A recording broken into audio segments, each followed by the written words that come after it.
dalam transformasi besar di Indonesia, nama Ignatius Jonan selalu muncul sebagai sosok yang berani, visioner, dan berintegritas tinggi.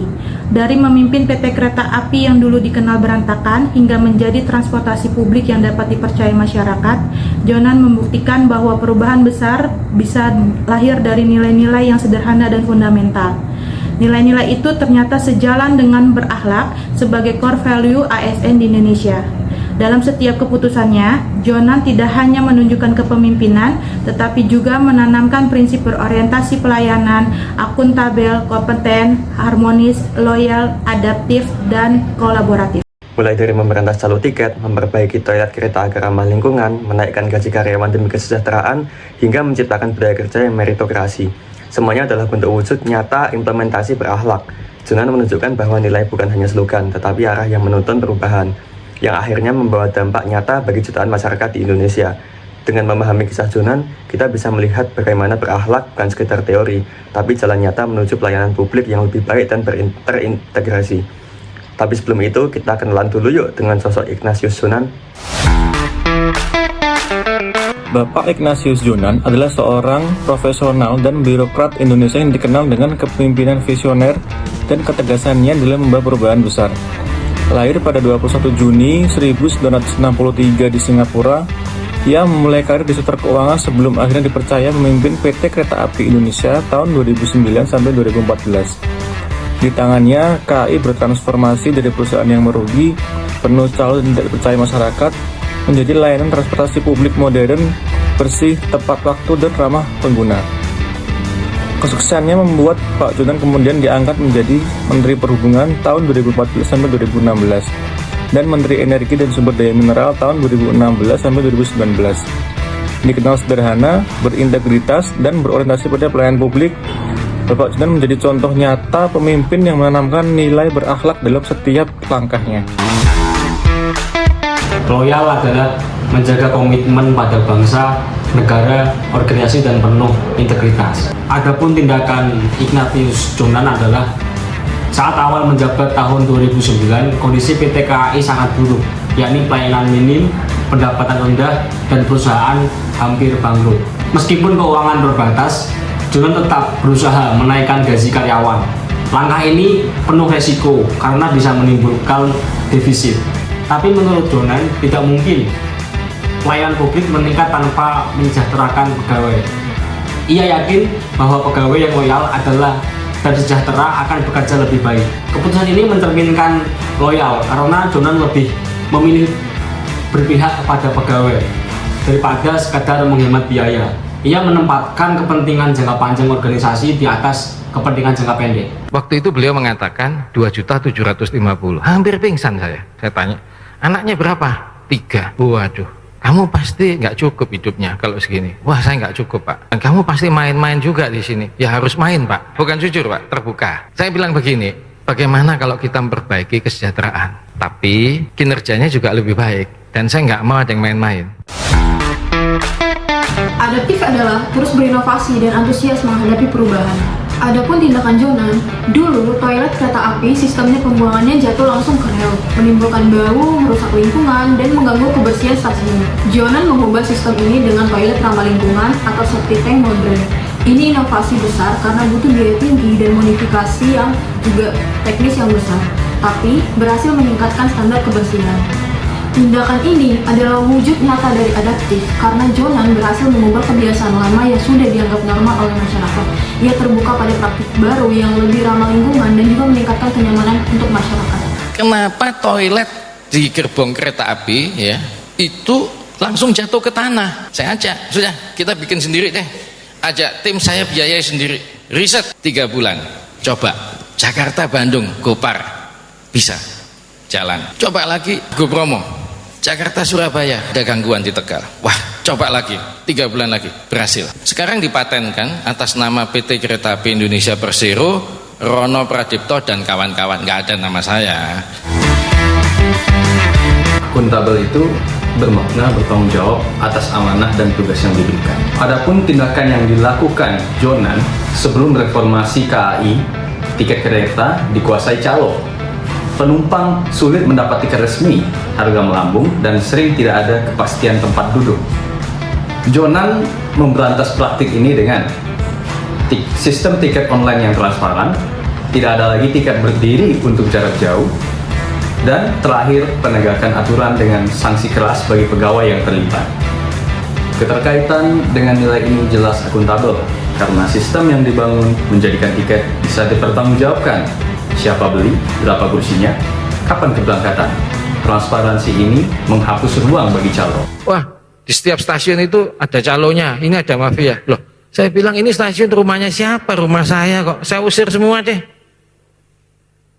Loh, kalau kita mengizinkan rumah kita ada mafianya, sebenarnya yang salah yang ngasih izin bukan?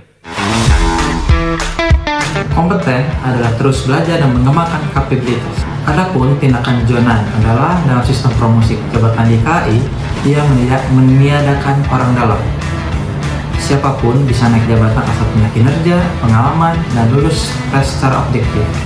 Dengan sistem ini, banyak pegawai muda yang punya ide segar bisa naik posisi tanpa harus punya koneksi. Keterkaitan dengan nilai ini sangat sesuai dengan kompeten karena Jonan menekankan bahwa jabatan harus diraih lewat kemampuan, bukan kedekatan. Hasilnya, pegawai termotivasi untuk belajar dan meningkatkan kapasitas diri. Ada Direktur Operasi Kereta Listrik Jabodetabek, namanya PT KCI, itu anak perusahaan yang mengoperasikan KRL Jabodetabek. Jadi ditaruh mulai dari penjaga pintu perlintasan. Bayangin, naik sampai Direktur Operasi loh. Saya panggil orang yang namanya Pak Subakir, ikut tes saja sekalian. Memang sudah waktunya sih, bisa ikut tes. Mau bilang, Pak, saya udah umur 50 sekarang. Senior saya banyak, ini senior karena kepangkatannya. Saya juga nggak sekolah tinggi, Pak, saya cuma STM. Saya bilang, Bapak tes saja. 20 orang tes, cuma dia yang bukan insinyur, dan dia nomor 1 tes. Berorientasi pelayanan adalah memberikan pelayanan terbaik kepada masyarakat. Adapun tindakan Jonan saat ditanya soal kompetitor, bus, pesawat, atau transportasi lainnya, Jonan selalu menjawab bahwa KAI harus fokus pada masyarakat, bukan pesaing. Ia memperbaiki layanan seperti AC, kebersihan, kursi nyaman, tiket mudah diakses, tepat waktu, dan hasilnya masyarakat kembali percaya kepada KAI. Keterkaitan dengan nilai inilah berorientasi pelayanan yang murni, semua energi diarahkan pada kebutuhan masyarakat, bukan sekedar mengalahkan kompetitor. Kepuasan publik jadi prioritas utama. Saya tanya waktu saya masuk kereta api, kenapa Argo Gede dan Parahyangan, KA Argo Gede, itu makin lama frekuensinya Jakarta-Bandung makin sedikit? Tahu jawabannya apa? Karena dibuka jalan tol. Dalam hati saya, loh, kamu itu lawan barang mati aja nggak bisa menang, apalagi lawan barang hidup, ya kan? Ini agak aneh juga ini teman-teman di kereta api. Saya bilang nggak usah itu, kita perbaiki layanannya. Naik banyak frekuensinya. Fokusnya itu melayani customer. Tidak fokusnya itu adalah kepada kompetitor. Nggak ada sudah. Harmonis artinya saling peduli dan menghargai perbedaan. Adapun tindakan yang dilakukan Jonan adalah mendorong promosi jabatan di KAI berdasarkan sistem meritokrasi, bukan latar belakang pendidikan, gelar, atau koneksi. Pegawai dari berbagai latar belakang, baik pendidikan tinggi maupun menengah, diberi kesempatan yang sama untuk naik jabatan jika terbukti berprestasi dan berintegritas. Demikian, setiap orang merasa dihargai tanpa memandang asal-usul atau status formal. Inilah perwujudan nyata harmonis, di mana Jonan menciptakan budaya kerja yang adil dan inklusif, di mana semua pegawai diperlakukan setara dan diberi kesempatan berkembang sesuai kapabilitasnya. Langkah ini membangun rasa saling percaya, menguatkan kebersamaan, serta menumbuhkan motivasi kolektif di lingkungan kerja. Makanya, Pak, saya itu selalu menentang promosi itu berdasarkan pendidikan. Promosi itu berdasarkan prestasi. Performance itu basis paling utama untuk mempromosi orang. Loh, kalau promosi berdasarkan pendidikan ya susah. Kolaboratif, membangun kerjasama yang sinergis, kode nilainya terbuka, bekerja sama, menghargai peran orang lain, saling membantu, mengutamakan tim. Tindakan Jonan dalam rapat dan pengambilan keputusan, Jonan sering menekankan bahwa semua suara penting, tidak peduli dari direktur atau staf junior. Ia menciptakan suasana kerja di mana pegawai bawahan bisa menyampaikan ide langsung tanpa rasa takut. Bahkan beberapa inovasi layanan KAI lahir dari usulan pegawai lapangan yang ia dengar dan apresiasi terkait dengan nilai yang sejati. Jonan meniadakan garat hidrated untuk mendorong ide segar dan kerjasama yang lebih sehat. Bagi Jonan, kolaborasi berarti saling percaya dan terbuka, bukan sekedar menjalankan perintah atasan. Jadi kolaborasi itu kalau mau mimpin itu nyuruhnya, kerjasamanya itu jangan sampai orang itu punya perasaan atasan bawahan. Ya kerjasama tim berkayak sepak bola lah kalau istilahnya Pak Ambra itu. Orang main sepak bola itu yuk kapten atau tidak itu kalau sudah permainan kan ya nggak ada hierarkinya ya. Kalau mau mimpin secara begitu sehingga waktu Anda pergi mereka tetap kompak karena masing-masing itu tahu caranya kerja itu bagaimana. Nah ini yang saya terapkan di kereta api.